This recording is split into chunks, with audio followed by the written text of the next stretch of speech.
Hi and hello there, Aquarius! Welcome new subscribers, returning tambayers. Thank you sa inyong walang sawang love and support for me. By the way, my name is Yan. Welcome dito. No, at syempre, nawala tayong gender here by lalaki LGBT. Lahat po ay welcome. Pwede rin pong i-switch ang mga roles dahil possible talaga magkapalit-palit kasi general reading ito. And at the end of the day, lahat ay may free will na free nyo pong gamitin anytime, anywhere. So kung hindi nyo pa knows, meron pa po tayong other channel. Link is down below sa ating description box.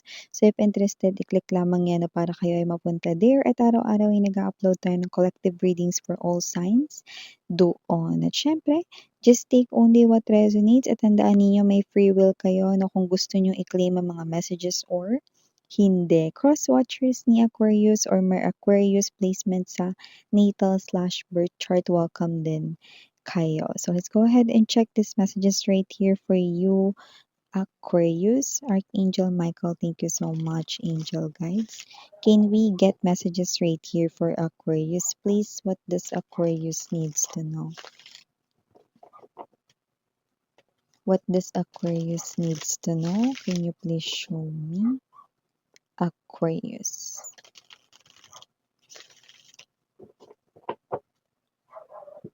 Okay, let us see. So guys, you do have here the energy of the artist. We have here crossing, princess of the borderline,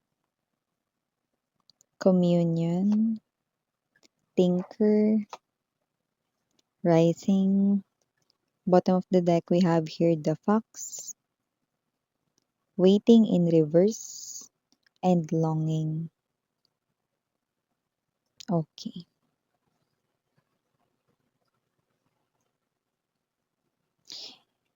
Someone's moving on. It looks like energy nyo yun. With the waiting in reverse, yan ay literal no, na napipick up kong message na hindi nyo na hinihintay. Although meron pa kayong feelings for that ex-person of yours. No? May feelings pa kayo pero waiting na rin kayo no, na mag-fade or mawala ang inyong feelings. No? With the fox right in here, it looks like no, meron dito na dinaya kayo, niloko kayo. No? Fox is really tricky. So possible na may third party situation din dito, no? So someone here no is possible na nag-cheated, okay? At nakita natin dito no na maybe iniintay niyo siya magbalik no nung fresh pa yung inyong separation, but I'm seeing that you're choosing here yourself and you're probably healing. You are no longer doon sa desisyon na hihintayin niyo pa siya, hindi na. Pero may feelings pa kayo. So ito yung ginagawa ninyo ng paraan no. So I think this is you, you're moving on. Okay? And this is you, no, mas magfo-focus ka na rito, no, na gawin kung ano yung makabubuti for you, no, yung iyo rito, no, na life in general, no, i-improve pa more, no, kasi parang may energy na umikot yung mundo mo 360 degrees para dun sa tao na yun, no, but that person end up, niloko lang kayo. Niloko, inabandona, pinagpalit, name it, iniwan, yun ang pinaka nakukuha nating mga fitted or suited na mga words. Yan. But I love the fact that you're moving on and you are no longer waiting for that person here, no? Because why? That person will come back kapag ka, you know, that person will come back kapag ka, ayan, no, malapit ka ng maka-move on talaga. Okay? At dahil diyan magkakaroon ka ng confusion kung tatanggapin mo pa siya o hindi. Okay? But remember, the fox when it's in upright position, this one is still tricky, no? So pwedeng bumalik ito kapag ikaw ay mas mapera na or kapag ikaw ay meron ditong promotion na na-achieve or kapag ikaw rito ay nakaka-move on na, yung malapit ka na talaga ritong as in makalimutan mo na siya, this person here will appear once again and you will definitely get confused. Pero wag ka masyado maguluhan because the fox is still a fox, no? Nakita natin dito na hindi mo pa rin yan puwedeng pagkatiwalaan 'no, but if we've got the fox in reverse position, then, okay, that's an indication that the universe is saying yes to this reunion, okay.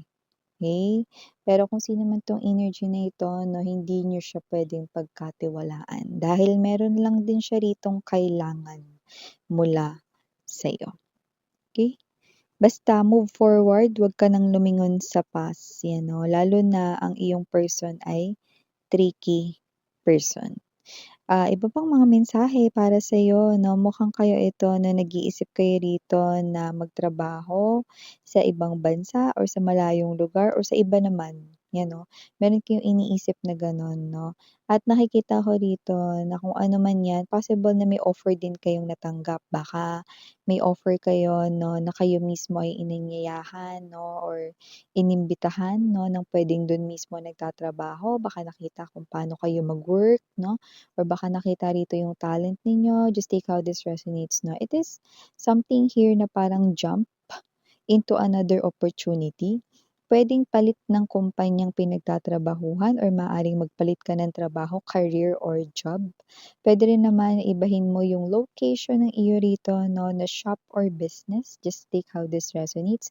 But definitely yung iba sa inyo sa nakararami may offer kayo ritong natanggap or matatanggap na talaga namang with the thinker, pag-iisipan mo. Dahil baka ito na 'no, maiisip mo kasi dito na baka ito na ang katuparan ng pangarap mo. I'm seeing you with the rising right here 'no, and look at these butterflies 'no, ang dami. So, nakikita ko rito 'no, na itong pagbabago na ito 'no, ay malaki yung madudulot sa iyong life 'no, and look at that! Sa isang butterfly meron tayo rito 'no, na love, you know, see? Ibig sabihin maaaring matagpuan mo na yung true love mo 'no, doon sa pupuntahan mo 'no. So, this looks like a pupil to me. Hindi estudyante kundi yung sa mata. Pupil sa mata 'no, ay nakikita ko rito mga babes na this is very calming 'no.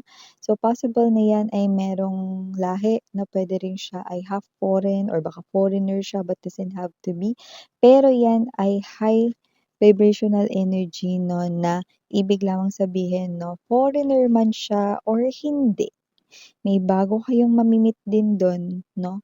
So, nakikita natin na kung sino yung mami-meet niyo ron 'no, is possible na makita kayo ng tao na 'yan 'no. Um, tawag nito, eyes 'no, ay ang window of the soul. So, makikita ninyo rito 'no, na yang tao na 'yan is somewhat different from your ex-lover 'no, na talagang minahal ninyo ng sobra 'no. And I do see 'no, na makikita ninyo na puwede pa kayong magmahal ulit 'no. So, this is a very calming and comforting energy at nakikita ko na matutulungan niya pa kayo lalong mag-heal sa inyong mga past wounds or mga sugat ng kahapon, 'yan. So, bukod sa may pera na kayo, may love life pa, ano ba naman 'yan?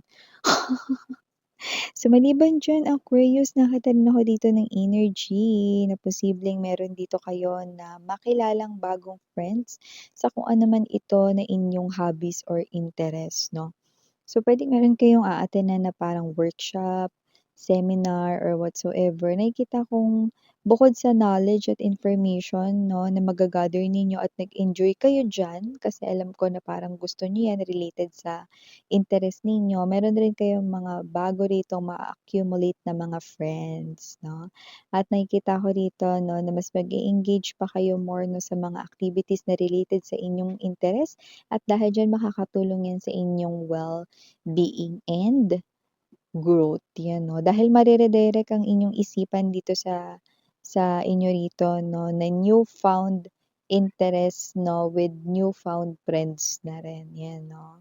So 'yan, okey. So maliban diyan nakita rin ako ng energy rito na meron dito na mare-reunite kayo ulit 'no, sa isang past life na nakilala ninyo, pero don't get me wrong, hindi mo siya lover dati at hindi mo rin siya magiging lover ngayon. Kung sino man siya, puwedeng kapatid mo siya dati in one of your past lives, puwede rin naman na siya yung iyo ritong family member, baka nanay mo siya dati, tatay mo, baka siya yung best friend mo dati, 'yan. I'm seeing you you will reunite that person. You will meet that person here once again, no? But this time, hindi siya magtatagal sa inyong life, no? Doesn't mean na siya ay machuchugi ha. Ibig lang sabihin, dito sa lifetime na ito, hindi siya rito permanent na makakasama ninyo, no? Siya ay isa lamang guest. Yun ang kanyang role ngayon, no? So, parang mami-meet mo siya 'no, pero babalik rin siya dun sa kanyang pinanggalingan na bansa or lugar, 'yan, okey? Parang pinagtagpo kayo ulit 'no, parang it's like meeting again 'no, yung isa sa mga tao rito mararamdaman mo 'yan instantly kasi parang magaan yung loob mo sa kanya kahit ito ang first time na nakita mo siya. 'Yan. So, nakita rin tayo rito 'no ng yung bahay ba ninyo malapit sa dagat, falls, 'yan 'no, may body of water, puwedeng ilog 'no, minsan puwede ba diyan yung purified drinking water? O puwede, 'yan 'no, kasi nakita rin tayo dito ng city or siyudad 'no. So, kung sino man ang mga energies na malapit kayo sa parang maraming tubig, 'yan 'no. Puwede rin yung creek na may tubig 'no or kanal na may tubig, you know, pasintabi sa mga kumakain 'no. 'Yan, basta may tubig, okey, yung nakikita natin dito 'no.